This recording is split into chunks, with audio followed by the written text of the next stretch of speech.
आप सबकी एक बार भी बहुत ज़्यादा शुक्रगुजार हूँ कि आप लोग इसी तरह से मुझे मैसेजेस भेज रहे हैं अपने ख्यालात को, और बहुत ही खालिस किस्म के ख्यालात हैं, क्योंकि इसमें मुझे दोनों तरह की फीडबैक मिल रही है। कुछ लोग बहुत ज़्यादा इस टॉपिक के अगेंस्ट में है कि मटीरियलिज्म जो है किसी लिहाज से इसके कोई पॉजिटिव इफेक्ट्स नहीं होते आपकी लाइफ में, और यकीनन ये मनफी रुझान है, इसको मनफी ही रह जाना मतलब समझना चाहिए।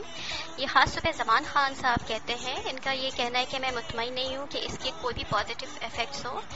दौलत जमा करना या इस तरह की लग्जरीज होती हैं, ये आपकी लाइफ को बेहतर नहीं करी होती और आपकी पर्सनैलिटी के लिए भी अच्छा नहीं होता है। तो मुझे बहुत खुशी हुई ज़मान साहब कि आपने पार्टिसिपेट किए, अपनी जेन्युइन फीडबैक हमें दी, जो भी आप सोच रहे हैं, और ये बहुत ज़्यादा वैल्यू करता है, बहुत ज़्यादा मैटर करता है। आप जो भी फील करें, आप इसके अगेंस्ट में, फेवर में, बिल्कुल फ्री फील कीजिए और इसी तरह से हमारे साथ पार्टिसिपेट कीजिए। में हर तूफान में हर मुश्किल में जीतेंगे, हम हैं पाकिस्तानी, हम तो जीतेंगे, हाँ जीतेंगे। लेकिन मैं इतना ज़रूर कहना चाहूँगी ज़मान साहब कि दुनिया में जितने भी जज्बे हैं, जितने भी आसाइशें हैं, जितने भी लोग हैं इनके दोनों पहलू होते हैं। हमें हमेशा तस्वीर के दोनों रुख की तरफ देखना चाहिए। किसी भी चीज़ को हमें एकदम से टैग नहीं कर देना चाहिए कि ये चीज़ गलत है। अगर आप दौलत के इतने मुखालिफ हैं, लेकिन आप ये सोचिए एक ज़रा सी देर के लिए कि जो भी दौलतमंद इंसान है वो बजाते खुद बुरा नहीं होता। ये चीज़ बुरी है कि उस दौलत को इस्तेमाल किस तरह से कर रहे हैं। उस दौलत के ज़रिए अगर वो अपने किसी ऐसे हम वतन, हम मज़हब या कोई ऐसे इंसान की सपोर्ट कर रहा है, उसकी ज़िंदगी को भी अपनी ज़िंदगी की तरह बेहतर करने के लिए सहारा दे रहा है, तो डेफिनेटली ये एक पॉजिटिव इस्तेमाल है दौलत का। लेकिन अगर वो वही दौलत किसी नुकसानदेह चीज़ में इस्तेमाल कर रहा है या फ़ख्र गुरूर में इस्तेमाल कर रहा है, उसके ज़रिए दूसरों को हकीर समझ रहा है, तो फिर आप अंडरस्टूड है कि उसको अच्छा नहीं समझेंगे।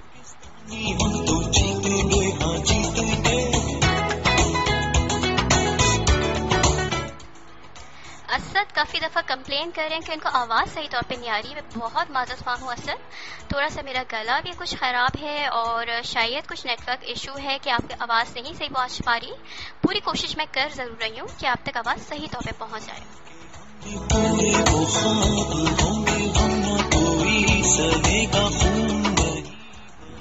रिजवान ने हमें बहुत खूबसूरत सा जवाब दिया है और ये सवाल के मुनासबत से जो मैंने सवाल पूछा था कि उसकी मनफी असरात जो है मादा परस्ती के, इसको हम किस तरह से बेहतर कर सकते हैं, तो इन्होंने बहुत सिंपल सा आंसर दिया है कि अगर हम हमारे प्यारे नबी सल्लल्लाहु अलैहि वसल्लम की सुन्नत पे अमल करें, अपने अंदर से वो तमाम जो एक मादा परस्ती की रेस है इसको ख़त्म करें या एटलीस्ट एतदाल में रहें, तो इसके ज़रिए हम अपने माशरे को, अपने आप को बेहतर कर सकते हैं और दौलत का जो है पॉजिटिव इस्तेमाल कर सकते हैं।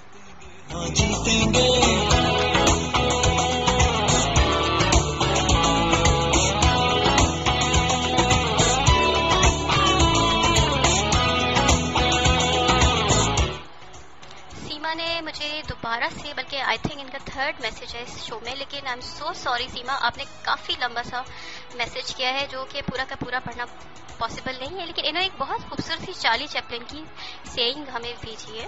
मैं आपको एज इट इज़ पढ़ के सुनाती हूँ। The saddest thing I can imagine is to get used to luxury. यानी चार्ली चैपलिन का ये कहना है कि अगर आप लग्जरीज के, कंफर्ट्स के बहुत ज़्यादा आदी हो जाते हैं तो ये एक बहुत ज़्यादा मायूस कुन सा रवैया होता है और ये कोई अच्छा ट्रेंड नहीं होता आपकी पर्सनल लाइफ के लिए। मैदान में हर तूफान में हर मुश्किल भी जीतेंगे, हम हैं पाकिस्तानी, हम तो जीतेंगे, हाँ जीतेंगे। हर मैदान में हर तूफान में हर मुश्किल भी जीतेंगे।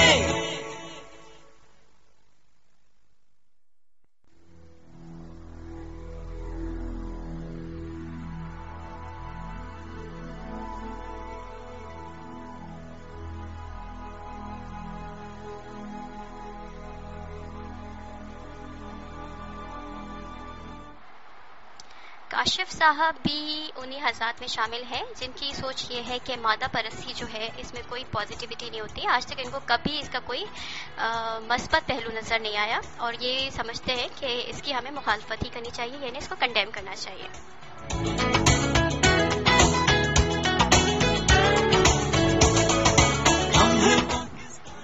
सीमा ने थैंक्स कहा है कि आपने एटलीस्ट छोटा वाला मैसेज ही पढ़ लिया। सीमा बहुत शुक्रिया।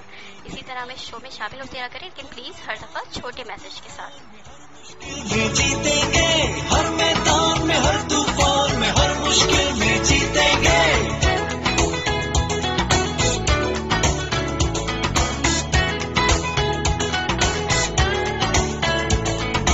हम हैं पाकिस्तानी, हम तो जीतेंगे। साथियों, शो का टाइम जो है तकरीबन ख़त्म होने को है। टॉपिक काफ़ी लेंथी है। मैं कोशिश करूंगी कि नेक्स्ट टाइम अगर आप लोग चाहें, अगर आप फीडबैक दें, इसको मज़ीद हम डिस्कस करना चाहें तो इसका एक और प्रोग्राम हम कर लें और इसको मज़ीद देख लें कि अगर इसके बहुत ज़्यादा नेगेटिव इम्पैक्ट्स हैं तो उनको हम किस तरह से बेहतर कर सकते हैं, अपने आप को कम से कम मादा परस्त बना सकते हैं। उसका पॉजिटिव एस्पेक्ट यानी कि आप डेवलपमेंट की साइड पे ज़्यादा आ जाएं, आप अपनी दौलत, अपने स्टेटस के ज़रिए लोगों को ज़्यादा से ज़्यादा फ़ायदा पहुंचाने की तरफ आएँ।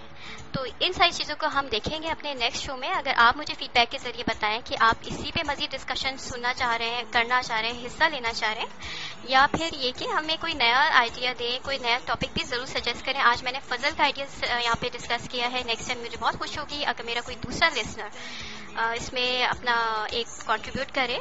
क्योंकि मुझे हमेशा आप जैसे इंटेलिजेंट लिसनर्स की शमूलियत का इंतजार रहता है आपके अपने शो ए जज्बे दिल कर मैं चाहूँ मैं।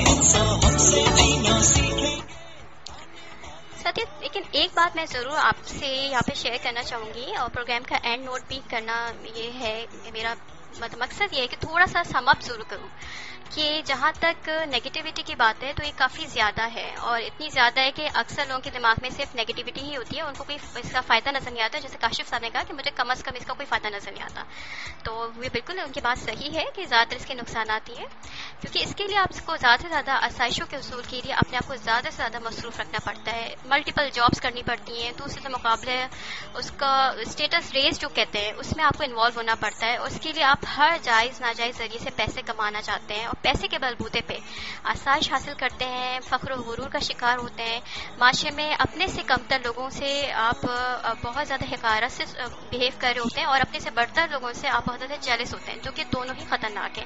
यानी किसी लिहाज से भी ये एक एप्रिशिएटिंग चीज नहीं है। देखेंगे दर्द का सूरज ढल जाएगा, वो दिन भी हम देखेंगे, हम हैं।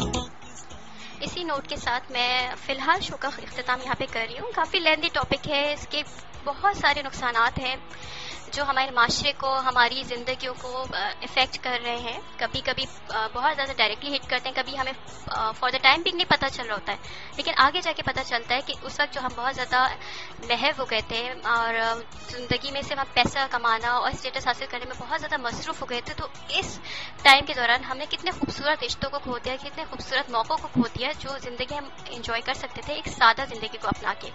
जैसे कि रिजवान ने कहा कि हज़रत मोहम्मद सल्लल्लाहु अलैहि वसल्लम की जो भी प्रैक्टिसेस है उनको फॉलो करके वो डेफिनेटली हमें ज़्यादा से ज़्यादा सादगी की तरफ रुझान दिलाती है।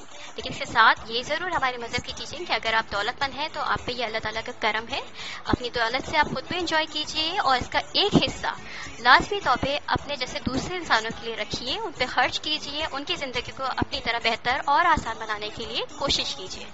तो इसी नोट के साथ मैं आपसे इजाज़त चाहूँगी। इंशाअल्लाह ताला आपसे नेक्स्ट वीक पे मोस्ट प्रॉब्ली इंशाल्लाह संडे को मुलाकात होगी रात 10 बजे के टाइम पे pakistanradio.net पे। मुझे ज़रूर ज्वाइन कीजिएगा और मुझे बहुत खुशी होगी कि आप लोग इसी तरह से हर शो में कंट्रीब्यूट करते रहें। मेरी तरफ से अल्लाह हाफिज़, और आपको एक खूबसूरत सा सॉन्ग के साथ छोड़ती जा रही हूँ फाखिर की आवाज़ में, काश। इसको सुनिए और एंजॉय कीजिए।